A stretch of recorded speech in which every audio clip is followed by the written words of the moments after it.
آج ہم ایک ایسے سوال کا جواب ڈھونڈنے جا رہے ہیں جو نہ صرف سوچنے پر مجبور کرتا ہے بلکہ ایمان کی گہرائیوں کو چھو جاتا ہے۔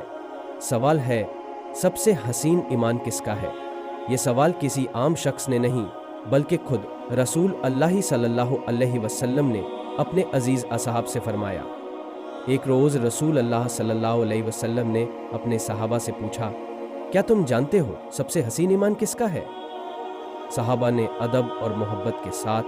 جواب دیا، یا رسول اللہ صلی اللہ علیہ وسلم، ہمارا خیال ہے کہ فرشتوں کا ایمان سب سے عظیم ہوگا، کیونکہ وہ گناہ سے پاک ہیں، ہر وقت اللہ کی اطاعت میں مصروف رہتے ہیں۔ رسول اللہ صلی اللہ علیہ وسلم نے فرمایا، وہ کیسے ایمان نہ لائیں جبکہ وہ اپنے رب کو دیکھتے ہیں، جنت کو دیکھتے ہیں، دوزخ کو دیکھتے ہیں؟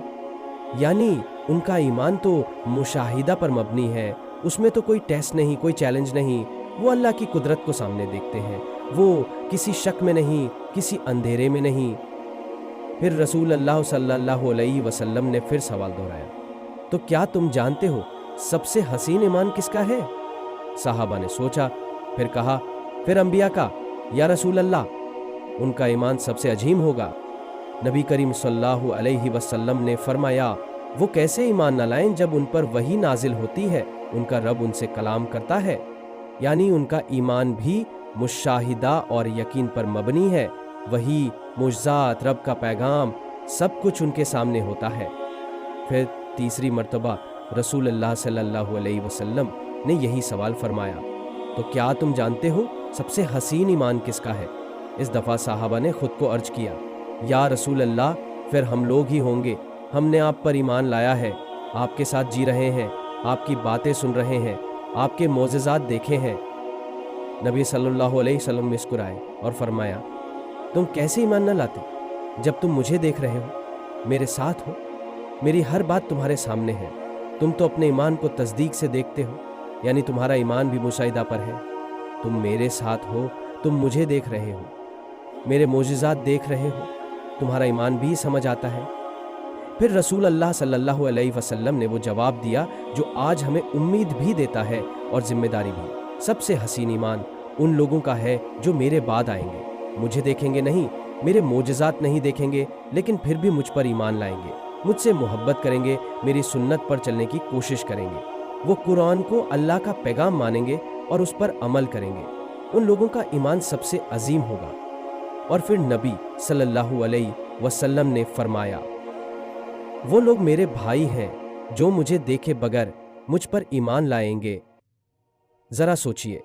میرے بھائی، یہ لقب کسی فرشتے کو نہیں ملا، کسی اور نبی کو نہیں دیا گیا، یہ ان لوگوں کے لیے ہے جو آخر زمانے میں ہر فتنے کے باوجود اپنے دل میں رسول صلی اللہ علیہ وسلم کی محبت لے کر زندہ ہے، جن کے پاس مشاہدہ نہیں، صرف یقین ہے، جن کے پاس وحی نہیں، صرف قرآن ہے، جن کے پاس رسول کا ہاتھ نہیں مگر رسول کا نام ہے، ذکر ہے، سنت ہے اور دل میں بے پناہ محبت ہے،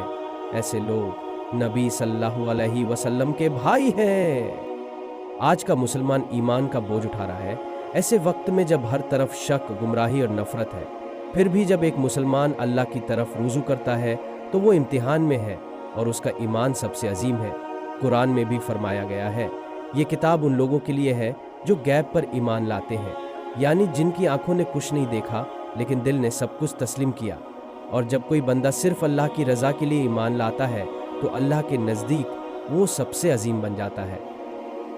رسول اللہ صلی اللہ علیہ وسلم نے ایک اور مرتبہ فرمایا، وہ لوگ میرے بھائی ہوں گے جو مجھے دیکھے بغیر مجھ پر ایمان لائیں گے۔ ذرا سوچئے، نبی صلی اللہ علیہ وسلم نے آپ کو اپنا بھائی کہا ہے، یہ لقب کسی فرشتے کو نہیں ملا، کسی پیغمبر کو نہیں، یہ لقب ان لوگوں کو ملا جو آخر زمانے میں ایمان والے ہیں، جو اندھیروں میں بھی اللہ اور رسول صلی اللہ علیہ وسلم کو یاد رکھتے ہیں، جو ٹیکنالوجی، میڈیا، انٹرٹینمنٹ، ہر گمراہی کے باوجود قرآن اور سنت سے جڑا رہتے ہیں۔ آج ہمیں فخر ہونا چاہیے کہ ہم نبی صلی اللہ علیہ وسلم کے اس ارشاد میں شامل ہیں، مگر صرف فخر نہیں، زیادہ ذمہ داری بھی، کیونکہ اگر ہم سب سے حسین ایمان والے ہیں تو ہمیں اپنے اعمال، نیت، سوچ اور زندگی کو واقعی اس ایمان کے لائق بنانا ہوگا۔ امتحان بہت بڑا ہے، شیطان ہر روز ہمارے دل پر دستک دیتا ہے، دنیا ہر وقت ہمیں اللہ سے دور لے جانے کی کوشش کرتی ہے،